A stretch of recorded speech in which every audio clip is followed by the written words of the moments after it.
Hi, and welcome to episode 74. Today, my guest is Patty Farmer. Patty is an award winning marketing and media strategist, international speaker, podcast host, magazine publisher, and event producer, and works with small business owners, entrepreneurs, and speakers to attract and convert their ideal clients so they can make a big impact in the world and bigger deposits in their bank account. Patty believes we all have a message, and her mission is to help them master their marketing, leverage the media, and monetize their business in a way that creates transformation for both them and their clients while designing a lifestyle they want to live. So, welcome to the call, Patty. Thank you so much. I'm excited to be here. I am excited to have you. So, I've been following you for quite a while, and you do some really interesting things. I know that you were buying land and you were going to do a whole, I don't even know what it was. You can talk about it if you want, but then COVID hit, right? You were all hmm into some project and everything changed. So um, that was interesting. But why don't you tell people a little bit about your story, and then we can get into that and leveraging the media? Absolutely. So, really, the thing for me is that I believe that you need to leverage everything you do, right? I mean, for me, every single amount of my time really has a price tag on it if I'm going to be away from my family. Although, the total caveat to that is if it's something that feeds my soul, right? So, sometimes things Right. feed your soul. Doesn't matter if you make money at it, right? But the rest of the time, if I'm away from my family, it really does. And so for me, I had to be really, really clear on really being masterful at my craft, right? And that's really going from being an expert to an authority and a thought leader. And then really, how do you leverage it? Because really, honestly, you have your brand, but your brand, you have to be able to put it across all platforms and be able to go from told to sold, right? That's how it really works. And so for me, I just learned early on how to use my voice, which I think happened because when I was a kid, my parents would say, Patty, we'll give you $5 if you could be quiet for a half an hour. And I never once got the money, right? But when I got older, I thought, you know what? I really think it's important to be able to use our voice. And so that's where marketing and media came in for me, because I love helping other entrepreneurs to be able to use their voice in a way that does create transformation. But really, it's all about lifestyle for me. So for me, everything starts with lifestyle and designing the lifestyle you want to live, and then building a business that supports that lifestyle, not the other way around. Right. I wish someone had told me that when I started. Right? Yeah, because when I started, it was like, tell us some of our secrets was the big thing. And it was like, just do this and you'll make money. And I was brand new. I didn't know anything. And so I listened and I did it and I made money until I was so exhausted. I didn't know what to do with myself and I wasn't having the lifestyle I wanted. And then the journey really started that was more about the lifestyle than about the money. Yeah. I know. I think that's what really matters. That's actually really probably my differentiator, because Hmm. not everybody wants to have the same lifestyle. I mean, somebody might want to take Exactly. 10 trips a year. And I've had people who have said to me, you know what, I just want to be able to attend to every one of my kids' sporting events, Mhm. and all the things they do. They're not the same thing. But it is really, really important to start with that, because I think if you do, it'll also help people to stay on track and to be able to do the things that we don't always want to do. Not every single aspect of our business is something we love to do. It just means it needs to be done, right? Right. That's another thing. Yeah, thinking that everything's going to be a walk in the park or just walk away. Yeah. But, Exactly. I was the opposite of you. I was the quiet kid. I Really? was really quiet. Yeah. I mean, I went into books. I was a reader as a kid. And then when I got to be a teenager, music was my escape. Yeah. I love that though, because I know for me, I've always been a voracious reader, Hmm. even when I was a kid. And when I got married, I remember telling my husband, when we're going to read, I'd say, okay, now I'm getting ready to read. And when I go read, that means I don't want you to interrupt me. I don't want you to, chat while we're reading, right? It's like Calgon, take me away with a book. Yeah. Right. Yeah. And I really want to get in. And I feel like no matter what's happening in your life, there is a book that can help you understand and take you away, whether you need to just kind of have an escape, Mm-hmm. or whether there's something going on in your business and it's that, and you're just like, oh, let me just do that. There's always something. And I feel like a book, there's just something about a book, right? Yeah. Yeah. I was a huge Nancy Drew fan as a kid. I read Me Nancy Drew too. books. Oh, that's so funny. So Yeah. tell me a little bit about what happened with COVID, and then we're going to get into leveraging the media. Well, the biggest thing that happened for me, I was already working from home, so that wasn't a big Right. thing. But I do events too, right? Part of Mm-hmm. what my business is producing events. And so, of course, we stopped doing that and we stopped traveling to speak.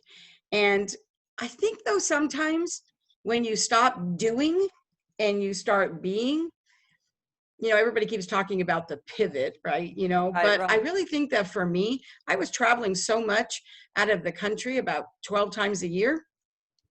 And that was wonderful. And I can't wait till I can do it again. Mm-hmm. But having to stop and be quiet, right, at home and just where it was quiet, I think for me really made me realize, what is it in my business that I really, really love the most? And let's do more of that.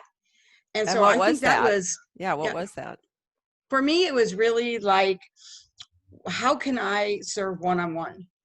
Now, Mm-hmm. it's really kind of funny because most coaches, and I'm a marketing coach myself, right? Yeah. Really is like, oh, get away from one-on-one and do one-to-many. But one of the things I realized is I love working one-on-one because I've been marketing and media and nobody has the same business. And I really love getting my hands in their business and stuff. So for me, it was, how could I still work one-to-one, but do it in a way that I didn't need to do a group program, or I didn't need to try to teach 50 people all at the same time the Right. same thing and hope they got something out of it. I'm an educator, and so coming up with the ways to do that were challenging but exciting and creative for me. I think I've always been called a visionary, and I didn't really step into that, and I didn't get it. I thought, oh, Mm-hmm. that just seemed really big, right? But really a visionary is just somebody who can see the vision first and then can actually break down all the pieces to make it happen. Mm-hmm. And actually, once I actually understood what that really was, I realized I think I've always been that. That has always been me. But I've also always been a rebel because I really want to do it my Oh, me way. too. Me too. Me too. That's why I always say my favorite clients are Yeah. people who are rule breakers, like the Yeah. ones that are going to say, no, I don't want to do it like everybody else. I want to do it my way. Yeah. Yeah. And that's why I always have had a problem when I've taken courses from other people. I mean, after I got Teleseminar Secrets and I had my basic stuff, and then, dabbled with other coaches and everything, it was always like, there was always this kind of like, well, how can I tweak that? How can I Mm-hmm. change that? How can I make that so I'm more comfortable with that? So Mm-hmm. yeah. And I agree with you 100%. It's because no two businesses are alike. And I've had that same challenge. Like when I do number one bestseller, was for people.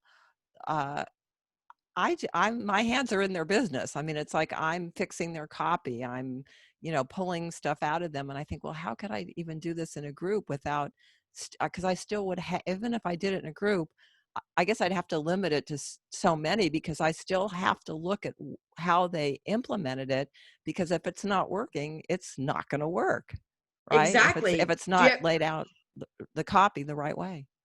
Well, do you ever like talk to someone and while you're talking to them and they're telling you about their business, it could just be like just a regular call. You're having a conversation Yeah. and the hair goes up on my arms and it's like, oh my gosh, I can't wait to I want to have my hands in their business, right? Uh, And sometimes I'll listen to somebody. I always like to say that my zone of genius, which I would never say to somebody, right. but really, honestly, my secret power, so to speak, secret sauce, Uh-huh. is sometimes I can talk to someone and they'll tell me about their business. And in 5 minutes, I'm thinking to myself, I don't say it, but in my head, I'm thinking, you can stop talking now. I've already figured out how to make you $1 million, Right. Yeah, me right? too. And what happens is, authors always want me to read their book.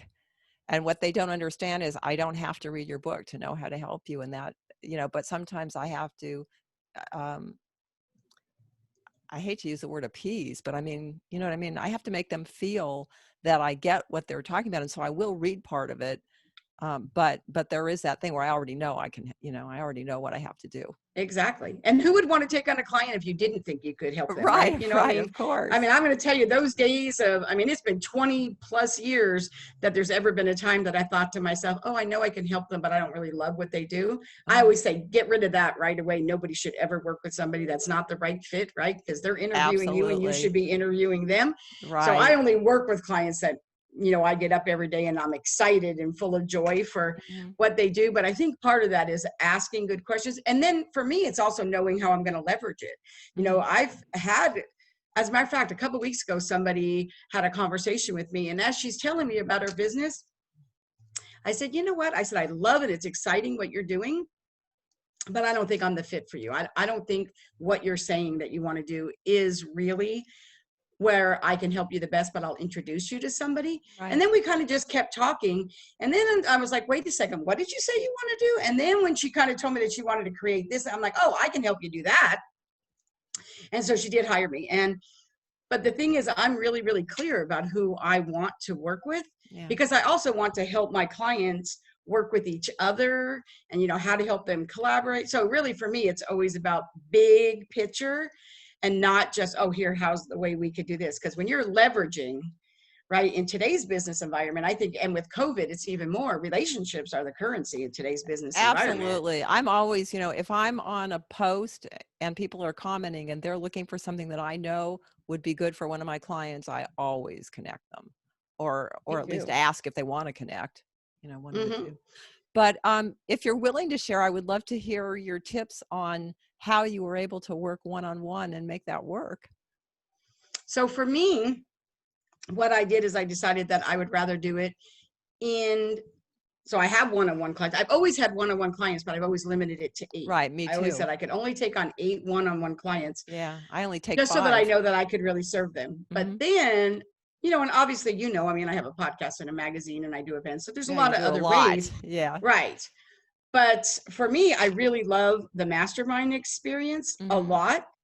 But I wasn't really happy, to be honest, with some of the models that people use. And there's a lot of models for a lot of things, right? There's a lot of Right. models for speaking. There's a lot of models for things, but I just didn't love the regular basic model for masterminds. And I was like, what could I do to tweak that to make it better?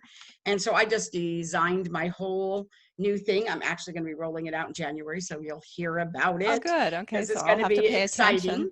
Yeah. Yeah, so I'm going to be doing that, but really honestly, I'm really excited about how I'm going to be able to serve in that way and still be able to help people to leverage, because that's really what it is. Marketing is one thing. It is fabulous and you have to do it. And people Yeah. who right now during COVID are thinking they don't, that they should be doing it even more now. It's even more important that you're marketing to the right people. But then it's really about how are you leveraging the media for that. And let's just talk about books, right? Mhm. So when you think Mhm. about a book isn't just a book. It's like 20 to 50,000 words that you use that you can use that are content, right? When you have books, right? There's all this content. So a lot of times you can take content and make that a book, right? And then there's Right. times that you have a book And you and then make you can content. repurpose that into content, right? So Right. it goes both ways. Yes, it does. And leveraging that is so important, whether it is, oh, and I have to say, a little sidebar here.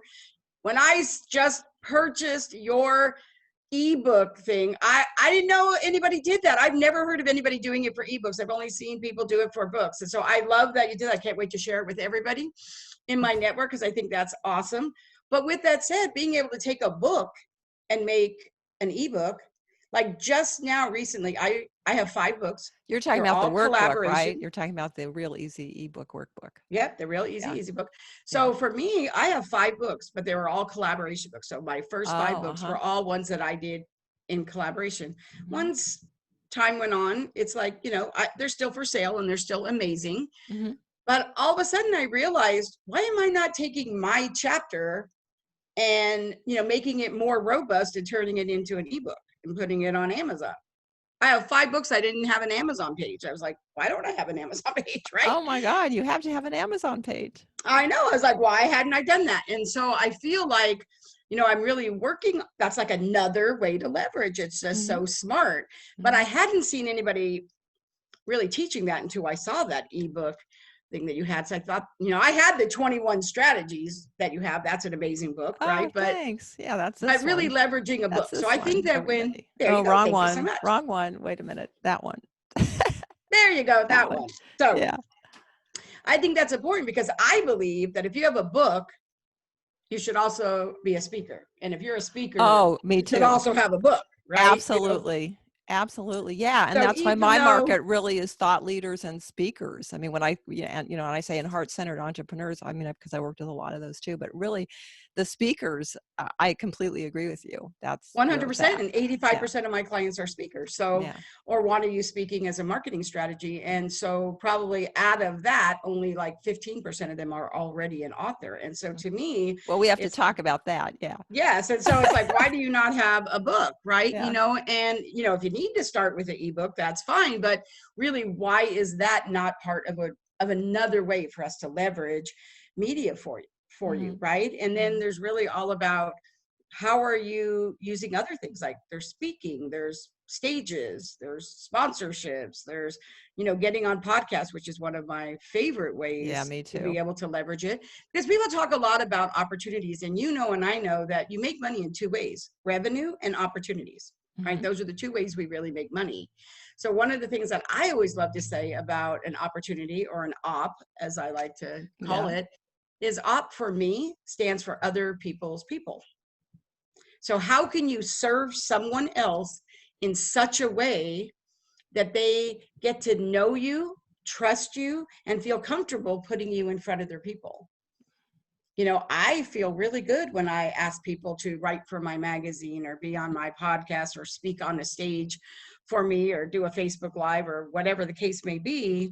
When I feel really good about them, I want to share them with my people. Like now that I found out about that ebook thing you've got going on, I want to share it with my people, right? So I think that is what's really important, and how you leverage it. So what you're really leveraging there is the relationships that you have built. So many people, they just want to go from here to here to here, and it's really go deeper, not wide. This is really the time in where we are right now for that to really happen, and building strategic relationships with the promo partners and strategic partners. And those are not exactly the same thing. A lot of people use that word the same, but it really is totally different what they do. And so I think that is really important. It's Well, why so don't you much share more. that? What's the difference? What's the difference? So people don't understand. So for a strategic partner, for me, a strategic partner is someone who serves the same audience as you, but in a completely different way. So somebody who is in marketing, maybe it's sales or websites or branding, so those are good people for me. Somebody who does books, since I have a magazine, but I don't do books at all, nothing to do with them. So I always refer that out. So looking at that, and how I always tell people they should think about it is, if this is what you do, most people don't realize it, but when somebody has a problem and you have a solution and you help them, right, it creates another problem. Every problem, when solved, creates another problem, right? Somebody Right, comes because to me what's and the says, next oh, step? What's the next what's step? the next step? So whoever you would send them to the next step is a strategic partner. Yes. But what people don't think about, well, or who came right before you can be, or who came right before you. Yeah. So those are really great strategic partners. A promotional partner, a promo partner, is somebody that maybe we won't joint venture on something or collaborate on something specific, but what we will do is we will promote each other. And some people like to call that affiliate marketing, right? But sometimes promotional partners, they don't have to do affiliate, right? So for me, a promo partner is when somebody says to me, this is an example, when somebody says they have a book and they're going to do a book launch, or maybe they're going to have a podcast launch, and they're saying, here's what I'd love for you to commit to, Patty, that on this day my book comes out, that these Right. are the things that you will do. You're going to Mhm. promo it for me on this day, and you're going to commit to these things, Mhm. right? It's not like where it may be a strategic partner, we're going to do an event together or do a master class together or something like that. So really a promo partner is really about promotion. Mhm. And it is really important whenever you're doing a launch of pretty much anything that you really know who your promo partners are, Yeah. so that you're doing that well in advance. That's part of leveraging and not waiting. Because a lot of times people will come to me, I'm sure they do to you, their book's going to come out or their new podcast is going to come out, Tomorrow. oh, it's going to be out in 2 weeks. I'm like, well, if you'd have told me, we could have had you, like, when authors come to me, it's like, I get them booked on a podcast tour, right? Let's get you on a podcast tour. So when that book's going to come out, you have been on, they are hearing about it everywhere. Where Mhm. can we have you be talking about it? Who are the best promotional partners for you? And we go out and find them for you and like kind of do that outreach and stuff. I think that is really important. So people don't always think about it. They just think that, I'm going to tell you, this may come as a surprise, but just posting about it on social media does not get it done. No, and a Shocker. lot of times people will think, "Oh, well," when they'll say, "Well, I have a list of 1,000 people." I'm going, "That you can't get very many books sold with 1,000 people on a list.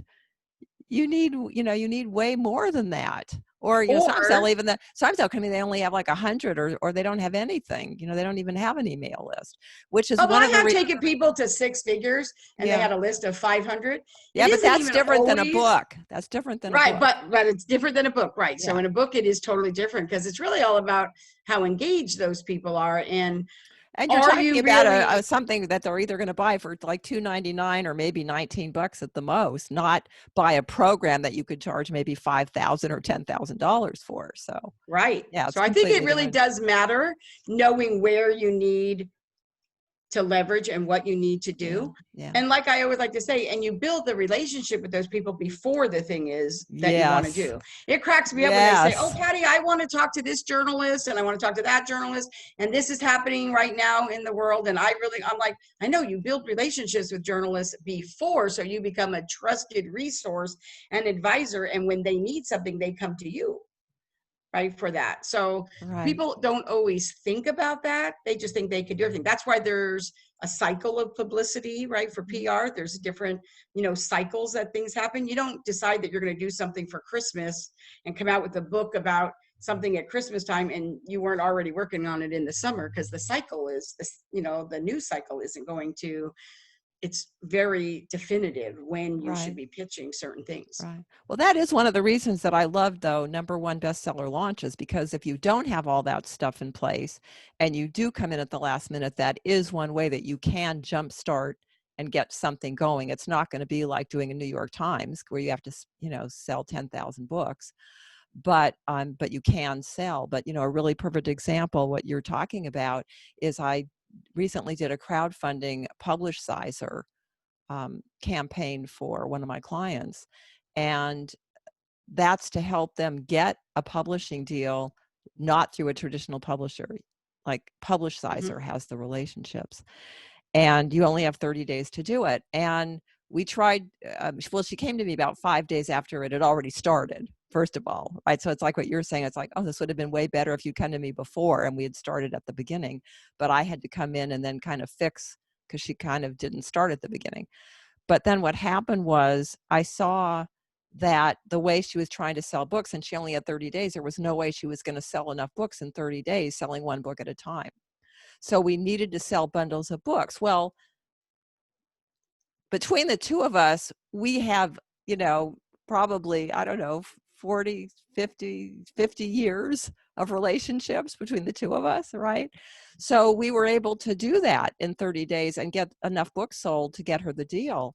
But if somebody had just come in who didn't have any relationships built and tried to do that, there's no way, because you're never going to Absolutely. sell the number of books you need to sell, like 5,000 books in 30 days with no relationships.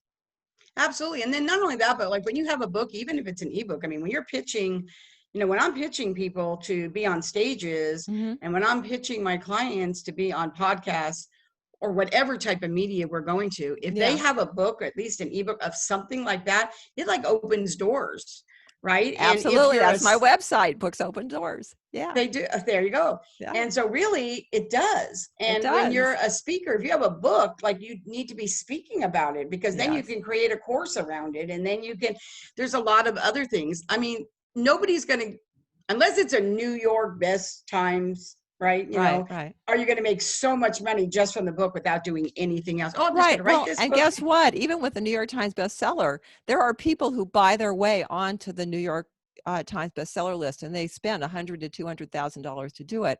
And if you do that, your book's going to be off the list in a week or two, right? Whereas if you're doing it organically and the right way, and you've built the relationships and you've got the reach, it can stay up there for, for a very long time. Mm-hmm. Yeah. And then I think there's so many things that you do when you want to be doing book signings and when you want to be in certain places. Mm-hmm. If you have relationships with people, that's really, really easy to do. I mean, it's very, very simple to do if you have the things in place, or you hire someone and they have those relationships. Mm-hmm. You pretty much have to do one or the other. Yeah. I remember one time last year, I had a doctor who wrote a book. And then he came to me because he wanted, it was already out and everything, right? And I said, how many copies did he sold? Like 40, right? Which probably half of those were to his family. But really, this is what he had to do. But the thing was that he didn't have a platform. Like, who are you going to sell the book to, right? Because you're not going to sell it to your patients, right? So sometimes it's really important, first, so that we have time to build that platform, right? So we have time to, like, who are the right people? Who are you selling the book to? Who do you want to sell the book to? So that when we leverage it, I have time to come in there and either get those people or come up with other things or get you on, other things that are going to support that. Right. And when you do that before you write the book, it can affect how you write the book too, which is why I'm a big proponent of, like, you should do that way before you write the book. Yeah, absolutely. That's one of the things that I help clients do. And as a matter of fact, no matter when they come to me and where they are in the process, I always make them go back to that. Because it really is important. Yeah, you have to know you have to know who your market is. You have to know how you're going to position it so that it's different from all the other books that when they go to Amazon. I was working with a strategic partner of mine on his book, and we go in there and there's he wanted to do like work balance. And you go in, there's like 100 books on work balance, and I go, I wouldn't know. How are you going to know which one to pick? They all sound so similar. So let's come from a totally different angle. And so that's what we did, which I can't say yet what it is because it's not out yet. But, but basically I just took him in a completely different direction to get to the same place, because otherwise you're never going to stand out. Absolutely. I'm in the middle of writing 2 books right now, solo books. There's actually going to be 3. Mm-hmm. And so I'm like halfway done with the first one, about 3/4 done with the second one. The third one needs one more thing before I can do it. But I do have to tell you, I think that is absolutely fabulous. I have to tell you, one of the highlights of my life was when I was in Italy last year, and I happened to be in the airport, and I was looking at the bookstore in the airport, and my book was there. I know, that's so cool. It is just so amazing. I felt like jumping up. See, look at this. My book. Well, how did you publish it? Did you use Ingram Spark, or how did you get it there? I have all 5 of mine have done differently. I've used publishers. We've self-published. We've done it many. I've been across the gambit of every single different way. And what's your favorite? Kind of like a hybrid model. I kind of like a hybrid model. I think that really. And I think it really depends upon what you do and what is their goal for it. Like, what is it they want? Like, sometimes people do a book and really it isn't about sales. That's not why they did it, right? Sometimes they do it because they just have a message, right? And sometimes people come and they think that that's going to make them rich, right? And it's like, those are the people I say, bye-bye. Exactly. And so really there needs to be, if it's a marketing, the ones that I love are when they just want to use their book as a marketing strategy. Right. And we're going to use that book as another pillar in their total. Right. That is how I've used my book. So sometimes when people, look and say, well, why should I listen to you? You didn't sell a ton of books. And I go, well, I wasn't trying to sell a ton of books. I was trying to, I give them away when I do a bestseller launch in the beginning. Doesn't mean I don't sell books. But it's not my number one thing usually for my books. It's always that's true. And if you have a book and you give away, one of the ways that I use my book more than anything is when companies can't pay my speaker fee. They say, oh, Uh-huh. we don't have a budget for a speaker, right? You know, Uh-huh. we don't have a speaker fee. And You have them buy what books? I always say, are you open to talking about other ways that you can pay me? And they'll be Right. like, oh, if they buy the books, right, for them, that comes out of a different bucket. Right. Uh-huh. And so when I say, oh, and you get to be a hero, and so you buy, 150 of my books, did I get paid? I kind of did. Right. I just got paid differently, and I'm Right, totally okay right. with that. Right. Yeah, yeah, absolutely. So you can Okay. utilize your book in a lot of ways, because here's what I want to say. It is about your message always. But if a book, you want it to make you money, Mhm. again, like I said earlier, it'll make you money in revenue and it'll make you money in opportunities. I can tie my books back to making me hundreds of thousands of dollars in the opportunities that having those books Oh, have actually gotten to absolutely. me. Yeah, Conrad Levinson once said, and I love this quote. I don't know if I'm saying it exactly, but this was the gist of it. We'll paraphrase. Yes. Somebody asked him how much money he made from his book. And he said, I made $36,000 from the book and $964,000 from the opportunities. Ooh, I love it. I think that is beautiful, because it's so true, right? Yeah, yeah, absolutely. Yeah. So talking about relationships and revenue, and I'm going over, but I don't care because this is just so interesting, is I want to talk a little bit about the business card aspect. Like, do people, if they have a book, do they need to have the business card? Well, sometimes people say your book is your business card, right? Right, right. And sometimes it actually really, really is, right? So Mhm. it kind of depends upon where you are. I know for me, I treat my business cards like $100 bill. I don't just hand my business cards out to anybody, right? Mhm. But I like to go beyond that business card. Like what is the next thing? So people like to talk about networking. I actually come from networking, but the reality is I trademarked the word next marketing, because really it's about what happens next, right? Mhm. And that's why I trademarked it, because I think it's really, really important. So for me, I want to go beyond the business card. I don't want to know just this information, right? Let's Right. build that relationship and really get to know you. So this way I really know how to serve and support you Mhm. in the most strategic way, which is what it is all about for me. So I have this little thing, like when I'm at events in person, I actually have a way that I can kind of do it virtually too. It's a little bit different, but when I have my business card, say this is my business card. So I'll tell you my tip. This is like my signature tip. Okay. So here's what it looks like for me. Everything should be a call to action, right? So Right. what I do is my business card, and everybody's will be different, but for me, each one of the corners of my business card represents a social media platform. So, my top right could be LinkedIn, Twitter, Instagram, whatever it is for you. Right. So when I am talking to somebody, I have 3 questions that I ask in this tip, and I can do it all in 5 minutes, and I know everything I need to know. Three Mhm. questions, and this tip does everything for me. And so I'll ask the 3 questions. And when we're wrapping up and everybody then kind of wants to exchange business cards and they want to do that, my last question to them is, what is your favorite social media platform? Where do you like to hang out? Because you could spend all your time on Facebook, but if they're on LinkedIn, it doesn't really matter, right? Right, right. So what I do is whatever they tell me when they leave, I bend the corner of the business card wherever they told me Oh. they hang out. So now think about how if you're at an event, right? And I do it virtually too. Mhm. If they have a stack of cards, all you have to do is your call to action is connect with them where they just told you they hang out, not on, oh my gosh, I got to connect on LinkedIn and Twitter and Mhm. Instagram and, Facebook. Ask them, where do you spend your time? And that's what I do with the business card. And then I just tell them, I said, you know what? I'm going to note that.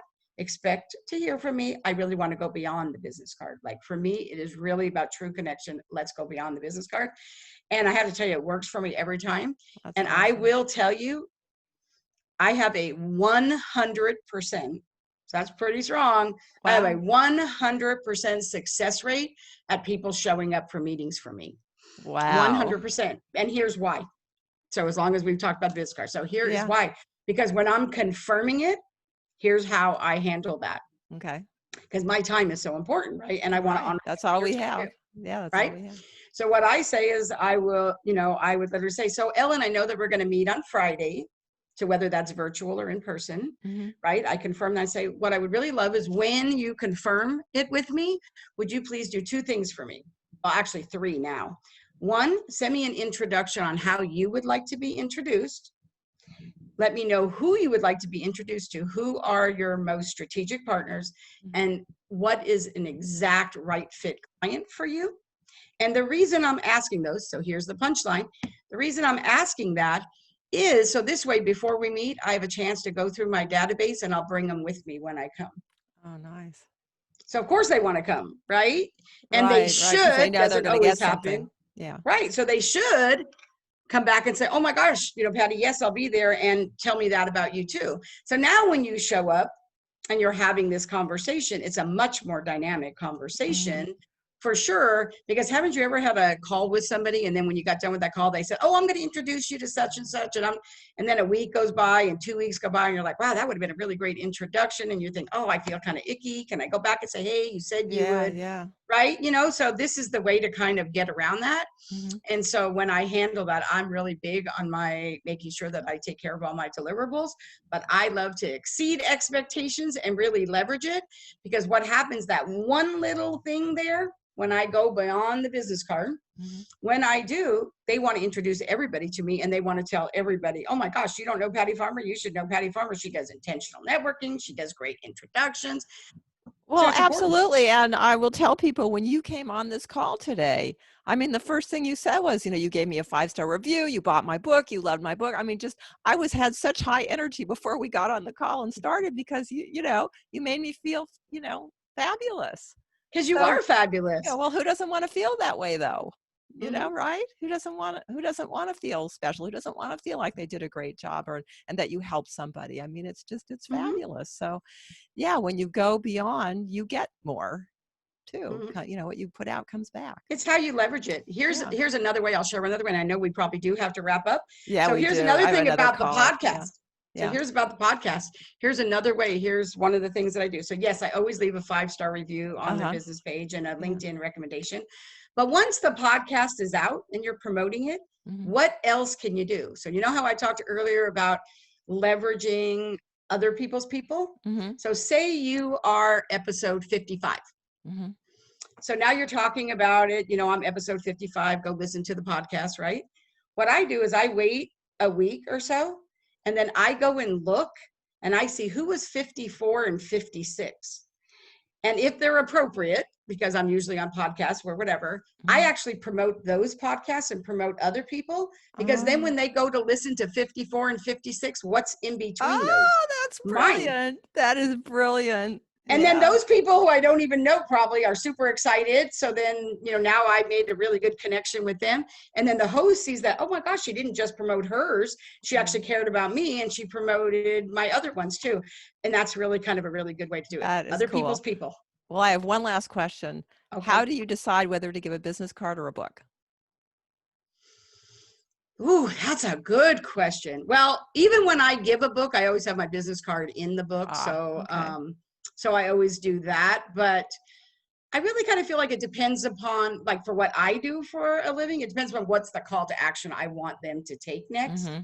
Right. So I really think about it. If I want them to, if it's really somebody that I really want to continue that conversation, I'll do the book. Mm-hmm. Right. Because it's just so much more powerful. Yeah. I'll send them to people too, sometimes in advance. Yeah, that's always a good thing. Yeah. Yeah. I do. Okay, awesome. Well, we do have to wrap this up. This has been fabulous. And do you have any final tips before we go? I would just say that when it comes to relationships, you should strive to be a people connector and not a business card collector. Good one. Okay. So how can people reach you? So the best way to reach me is they can just go to my website, which is pattyfarmer.com, and they'll find everything there, like all in one spot. That's kind of my hub. Mm-hmm. And I have a gift for your people too, if I'm allowed. Yes, absolutely. You always love bearing gifts, right? Yeah. So what it is, so everything I do is marketing, media, and money. And it is a free assessment where we will actually assess 7 key areas of your business and tell you, here's where you're excelling. Here's where you could use a little work, and here's where the next steps are for massive results. Mhm. And they can just go to www.m3, that stands for Marketing Media Money, so m3bizquiz.com. All right. Well, that's it for today. To get the transcript, go to https://booksbusinessabundance.com. You're also welcome to join our Facebook group. The link is on the podcast page. And I've consolidated my 2 Facebook groups, and I won't be saying this much longer. I've been said it now for a few of the podcasts, but the group that it got consolidated into is a great group. We've got lots of engagement, networking, support. You still get the first notice of new podcasts, promotional opportunities, and more. So I hope you will join us there. Also, be sure to grab a copy of the Book Planning Secrets, of a simple 4-step guide to writing a bestseller. If you like to write your own books, or if you've been writing them and you would just like to write them faster and with more ease, then be sure to grab a copy. And that's it for today. So thank you so much, Patty. This is really awesome. Thank you. Thank you so much. Bye-bye.